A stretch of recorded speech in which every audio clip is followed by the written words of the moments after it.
Le traumatisme psychique est un terme qu'on entend beaucoup en ce moment. Je vais vous en parler un petit peu historiquement et ce qu'il en est actuellement en France ainsi qu'aux États-Unis et un petit peu partout ailleurs dans le monde si c'est possible. Le traumatisme psychique est en fait emprunté à la chirurgie. On parlait de traumatisme, du mot grec traumatismos, qui voulait dire la blessure. Donc cette notion de blessure est très importante et elle provient suite à un choc physique. La psychologie a emprunté cette notion de traumatisme et l'a appliquée à tout ce qui était choc psychologique venant de l'extérieur et donc pouvant effectuer ce qu'on appelle une blessure psychique, plus exactement ce qu'on appelle une effraction psychique. Alors je vais vous expliquer un petit peu ce mot légèrement étrange de l'effraction, mais juste avant, laissez-moi vous dire qu'il y a comme une surutilisation du terme traumatisme. Si on entend les gens vous dire dans la rue ou dans des conversations banales « je suis traumatisé », telle personne est traumatisée, si on les entend, c'est devenu un petit peu comme le stress, tout le monde est traumatisé et tout le monde est stressé. Ce n'est pas aussi simple que ça. Donc c'est une notion qui remonte étonnamment à 1880, fin du 19e siècle, et c'est une conception qui a été nommée par un psychiatre allemand, Oppenheim, qui avait observé que les cheminots de train qui avaient eu un accident crânien, donc un traumatisme crânien, avaient des troubles qui étaient exactement les mêmes troubles que ceux qui avaient eu dans ce même accident de train ou un autre accident de train, donc toujours des cheminots, ils avaient les mêmes troubles sans qu'il n'y ait eu un traumatisme crânien. C'est-à-dire qu'ils n'avaient pas eu de blessure physique et pourtant ils présentaient des symptômes tels que des insomnies, des cauchemars, des reviviscences, c'est-à-dire revivre l'accident comme s'il était réel. C'est pas juste je m'en souviens, c'est je le revis comme si je le vivais à l'instant même, avec tout ce qui va avec, tachycardie, tremblement, sueur, et peut-être même certaines réactions de se cacher, et qui donc dérangeaient beaucoup, voire handicapaient les personnes au quotidien. Il fait cette différence entre ceux qui étaient blessés physiquement, un traumatisme crânien, et ceux qui étaient dans l'accident, qui avaient vécu l'accident et qui n'avaient aucun trouble physique, physiologique, mais qui avaient des troubles psychologiques. C'est comme ça qu'il a posé le diagnostic de névrose traumatique.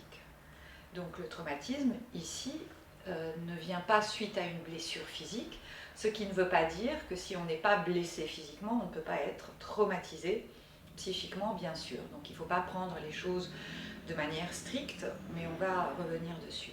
Et puis, parallèlement en France, Freud, Charcot, Janet commençaient à parler de certaines névroses traumatiques, précisément en lien avec l'enfance. Et si on voit historiquement, on s'aperçoit que la névrose traumatique est la seule névrose qui provient de l'extérieur. La névrose phobique, la névrose obsessionnelle, la névrose hystérique provient de l'intérieur. Là, il y a cette notion d'un impact extérieur qui vient de l'extérieur et qui est une des spécificités, bien sûr, de la névrose traumatique. Et puis, il y a comme un petit flottement, on n'en parle plus beaucoup. Il y a bien sûr la Première Guerre mondiale, la Deuxième Guerre mondiale, où on va voir apparaître des névroses traumatiques spécifiques aux combattants. On pourra y revenir peut-être tout à l'heure. Et puis il y a comme ça d'autres préoccupations qui vont apparaître. Et suite à la guerre du Vietnam, les vétérans qui sont revenus, s'ils étaient blessés, ils avaient une indemnisation, une médaille, et puis il y avait une prise en charge qui était juridique, sociale, qui était effectuée autour d'eux, alors que ceux qui revenaient, qui n'avaient pas de blessure physique, avaient bien entendu une indemnisation et aussi une médaille.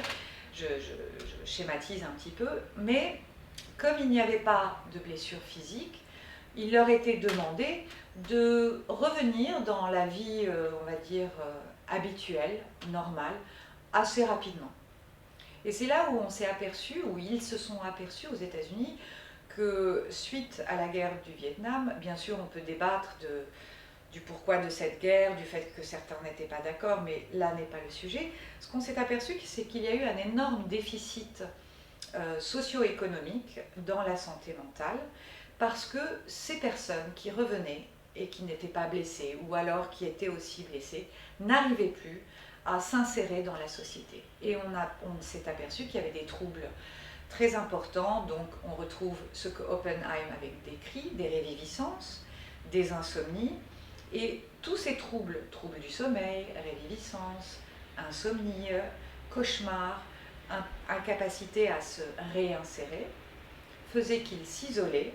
On peut avoir apparaître des dépressions, toxicomanie, drogue, alcoolisme et incapacité en fait quasi totale de reprendre une vie normale, taux de divorce très élevé, chômage très élevé et tentative de suicide très élevée, réussie ou ratée.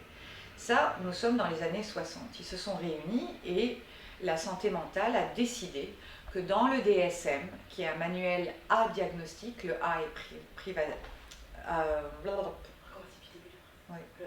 Le A, A théorique. Pardon. Donc le DSM, qui est le diagnostic statistique manuel des psychiatres aux États-Unis, DSM, il y en a eu il y a le DSM 1, 2, 3, 4, et là, actuellement nous sommes au DSM 5. Donc ils ont instauré dans le DSM, qui est un manuel A théorique, le A étant je vais y arriver. A théorique, voilà, donc il n'y a pas de théorie dans ce manuel. Du coup, il faut reprendre au début de la phrase en fait. Si vous bafouillez, c'est pas grave. Le A étant A théorique. Le A étant A théorique, merci. Le A, donc dans le DSM, le diagnostic statistique manuel, c'est un manuel pour les psychiatres qui est en fait athéorique, c'est-à-dire il n'y a pas de théorie.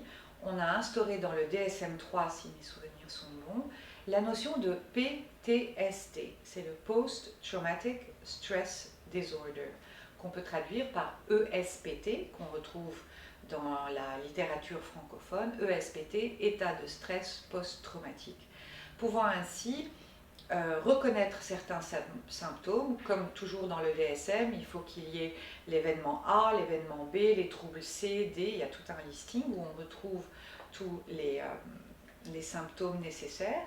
Et si ces personnes-là, au retour de la guerre du Vietnam, présentaient un PTSD, elles pouvaient avoir une indemnisation, une prise en charge.